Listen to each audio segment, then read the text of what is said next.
ও, নতুন বাড়ি যেতেছ তো আমরা যাবো না? ও মা, আরে মা কি কয় দাও দেখি, তোমার কি মাথা খারাপ নাকি? ওইখানে তুমি গিয়ে কি করবা? এখানে তো ভালো আছো, সুন্দর আবহাওয়া, পরিবেশ ভালো, বাতাস, সূর্যের আলো সব আছে। আরে ওইখানে তুমি অ্যাডজাস্ট করতে পারবা না। তোমার বৌমা খায়েশ করছে যে তার স্বামী সন্তান নিয়ে আলাদাভাবে ওইখানে সংসার করবে। দেখ সুমন, যতদিন পর্যন্ত এই বাড়ি ঘর সয় সম্পত্তি তোর বাপের নামে ছিল, ততদিন বড় বৌমা কইছে যে আমরা সবাই মিলে গিয়ে শহর ওই নতুন বাড়িতে থাকুম। আর যখনই তনায় বাড়ি ঘর লেখা দেওয়া হইলো, তখনই কি বড় বৌমার চাওয়াটা পাল্টাই গেছে গা? বেয়াদবি নিয়েন না আম্মা। আপনার এসব তেরিবেরি কথার জন্যই আমার আপনার সাথে থাকতে মন চায় না।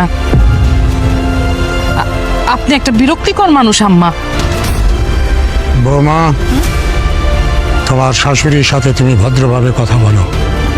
শোনো, যে সম্পত্তি নিয়ে তুমি বড়াই করতেছ, সেই সম্পত্তি তোমার স্বামীর উপার্জন করা টাকায় না, সেটা আমার এবং সুজনের। সেই সম্পত্তিও চিটিং বাটপারি করে নিচ্ছে। আব্বা, কারে আপনি সিটিং বলতেছেন? কারে আপনি বাটপার বলেন? আপনি তো মহা বাটপার, আমার চেয়ে তো বড় বাটপার।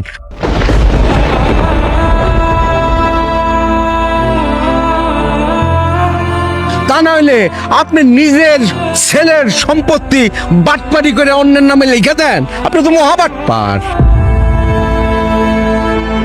সুমন, বেয়াদবি করিস না। চোখ রাঙ্গায় কথা বলবেন না আব্বা, আমি বলে দিলাম আপনারে। এই চুপ করো। এসব সিটারদের সাথে এত কথা বাড়ায় কোনো লাভ নাই। আমাদের নতুন বাড়িতে কত শত কাজ পড়ে আছে, টাইলসের কাজ, এটার কাজ, সেটার কাজ, গোছ গাছ আছে। চলো তো তাড়াতাড়ি।